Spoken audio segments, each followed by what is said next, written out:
For your VSEPR theory, that's valence shell electron pair repulsion theory, it just means that the groups of valence electrons, when they come together in bond or when they have lone pairs, they try to repel away from one another as far as they can. So we end up with 5 different shapes. We have linear, trigonal planar, tetrahedral, pyramidal, and bent shapes. This kind of helps us to figure out their shapes very quickly. Linear, you're either going to have 2 elements only. If you only have 2 elements, you just have something bonded to something else. There is no central atom if you only have 2 elements. Or maybe on your central atom, you only have 2 bonds.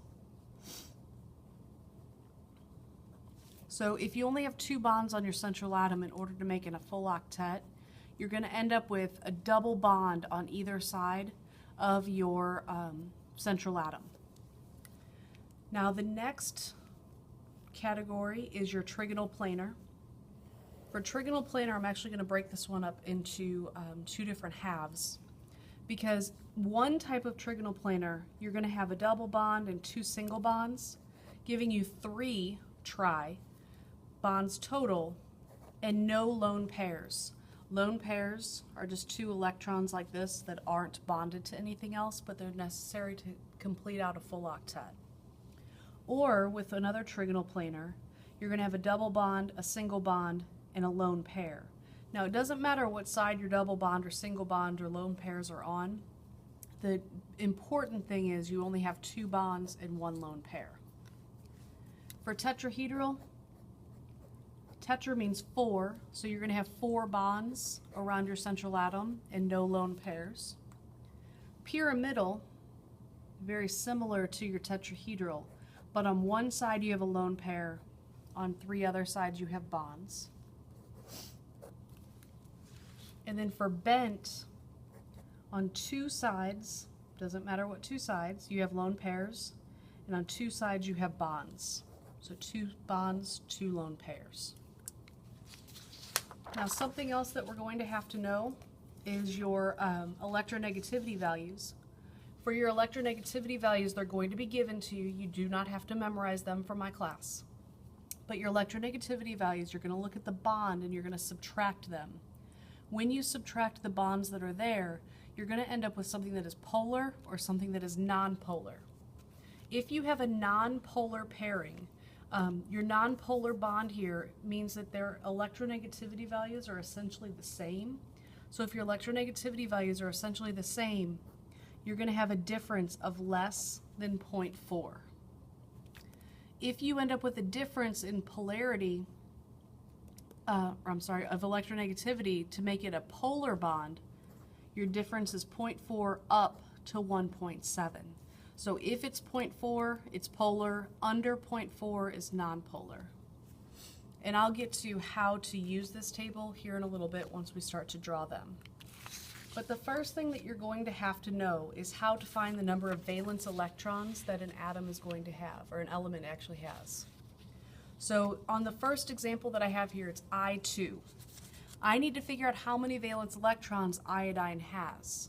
To figure out how many valence electrons iodine has, we count across 1, 2, 3, 4, 5, 6, and 7.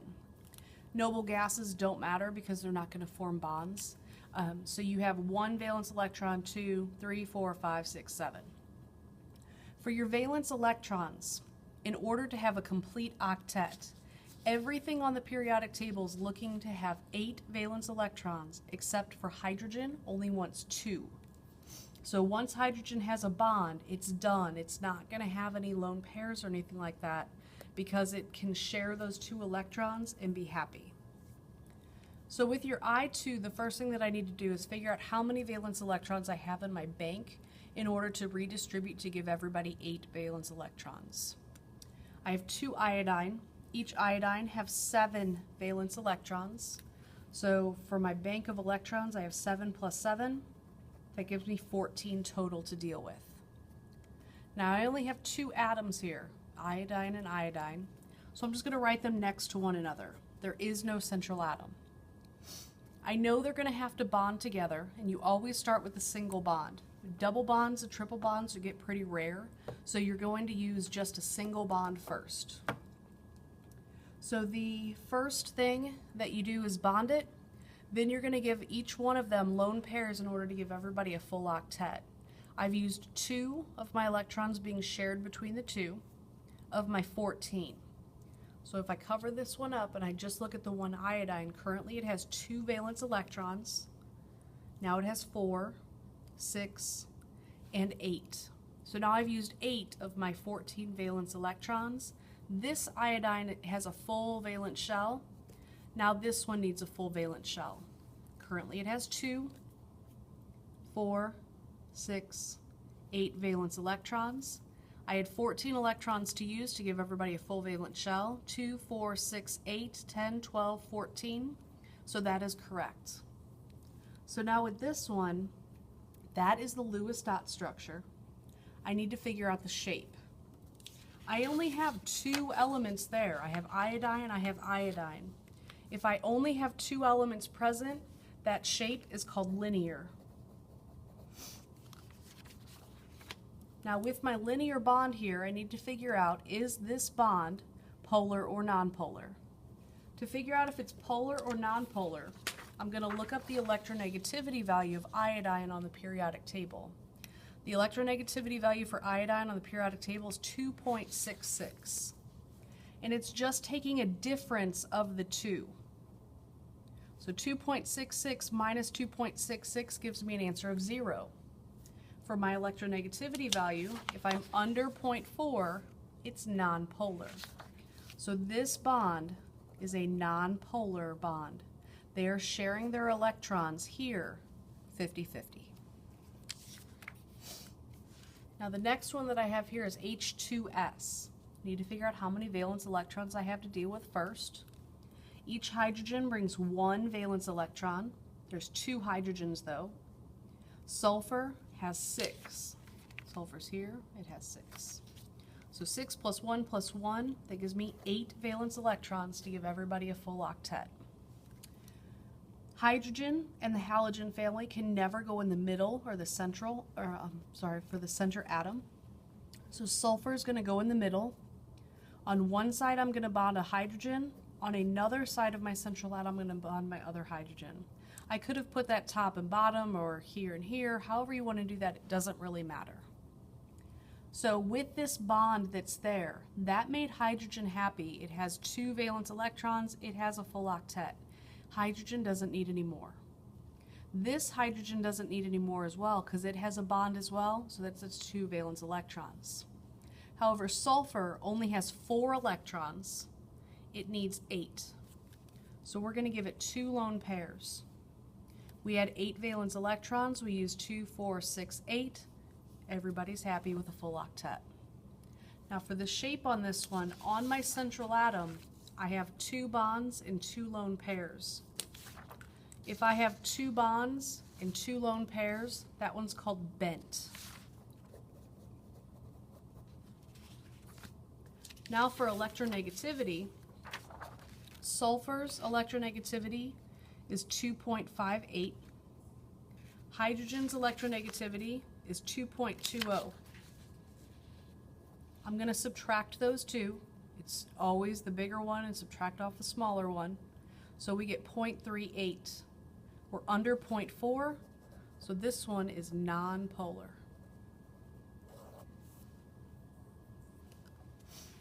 NH3, we're going to do the similar process. Nitrogen brings 5 valence electrons. Each hydrogen brings 1. That gives me 8 valence electrons again.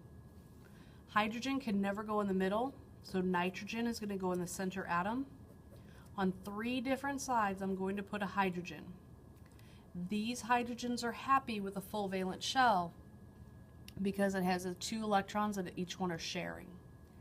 Nitrogen, however, has 2, 4, 6 electrons. It has to have 8. So we're going to give it a lone pair. When we give it its lone pair, we use up the rest of our 8 valence electrons. It has a full octet of 8 valence electrons. It's good. Now to figure out the shape.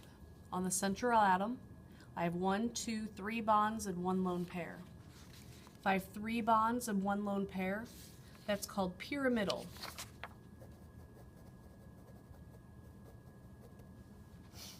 Now for my electronegativity values to figure out polar or nonpolar, I have nitrogen, which is 3.04.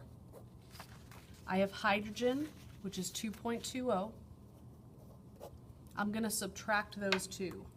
When I subtract those two values, I get 0.84.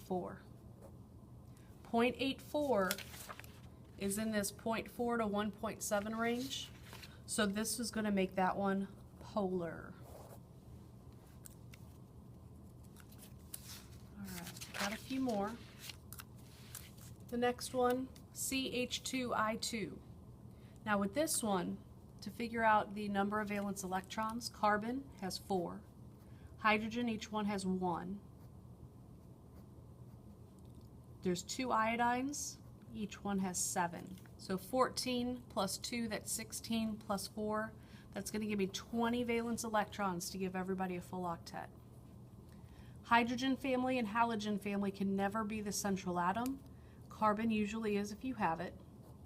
So on 2 sides I'm going to put hydrogens, on 2 sides I'm going to put iodines. It doesn't matter what 2 sides you put where.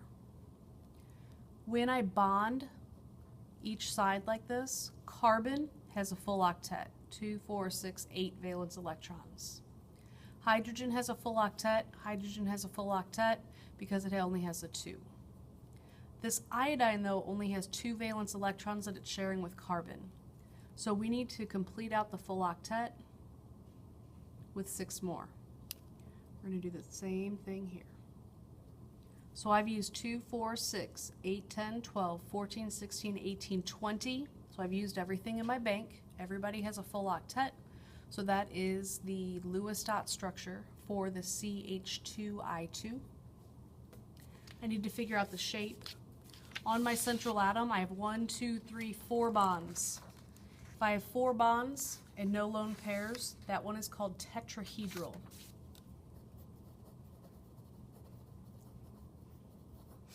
Now this one is not symmetrical because I would have to have like hydrogen on all 4 sides or iodine on all 4 sides, but I have 2 sides of hydrogen, 2 sides iodine. So I need to figure out the electronegativity values. I have a bond between hydrogen and carbon. I also have a bond between carbon and iodine. I'm going to look at the electronegativity values. Carbon is 2.55. Hydrogen is 2.20. Carbon again is 2.55, and iodine is 2.66. I'm going to get 2 different answers. When I get my 2 different answers, 2.55 minus 2.20, that's 0.35 for this one right here. That's in the nonpolar range. I'm going to do the same thing here. 2.55 minus 2.66, it has to be a positive number. That's 0.11. So that is in the nonpolar range as well. So because both of those bonds are nonpolar, the whole thing is nonpolar. Now had we done this and one of them was polar, one was nonpolar, the entire thing would be polar. SO3. On this one, sulfur has 6 valence electrons. I have 3 oxygen, each one brings 6 valence electrons. So that's going to give me 24 electrons to distribute to give everybody a full valence shell. Sulfur is going to go in the middle, oxygen on 3 different sides. So I'm going to start by making my oxygens happy with a full valence shell of 8 valence electrons. Currently each one only has 2. So there's 4, 6, 8. I've used 2, 4, 6, 8, 10, 12 of my 24 valence electrons, so I'm halfway done. 14, 16, 18, 20, 22, 24 valence electrons. However, sulfur does not have a full octet yet. All of the oxygens do, but sulfur doesn't. So sulfur needs to that full octet. In order for sulfur to get a full octet, what's going to happen is one of these oxygens, it doesn't matter which one, is going to take 2 of its electrons, and instead of keeping them just for itself in a lone pair, it's going to move them right here.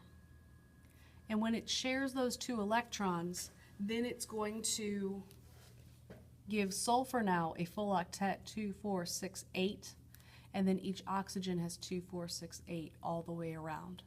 So I could have done that on any of the oxygens. It didn't really matter which one. Now for the shape, I have 1, 2, 3 bonds around my central atom.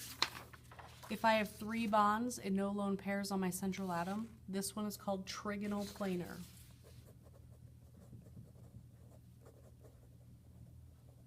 Now this one is a symmetrical atom because on all 3 sides of this atom, I have the exact same oxygen, oxygen, oxygen. So all the oxygens are pulling the electrons all equally away from sulfur. So that makes it nonpolar automatically because it is symmetrical. SO4 -2, this is a polyatomic ion. So with your sulfur, each one brings 6. There's 1 of them. There's 4 oxygens, each one brings 6. So 6 times 5 is 30. Now this -2 charge, what happens here is total in the bank, there's an additional 2 electrons that gets added that's going to be necessary to give everybody a full octet. I'm going to put sulfur in the middle.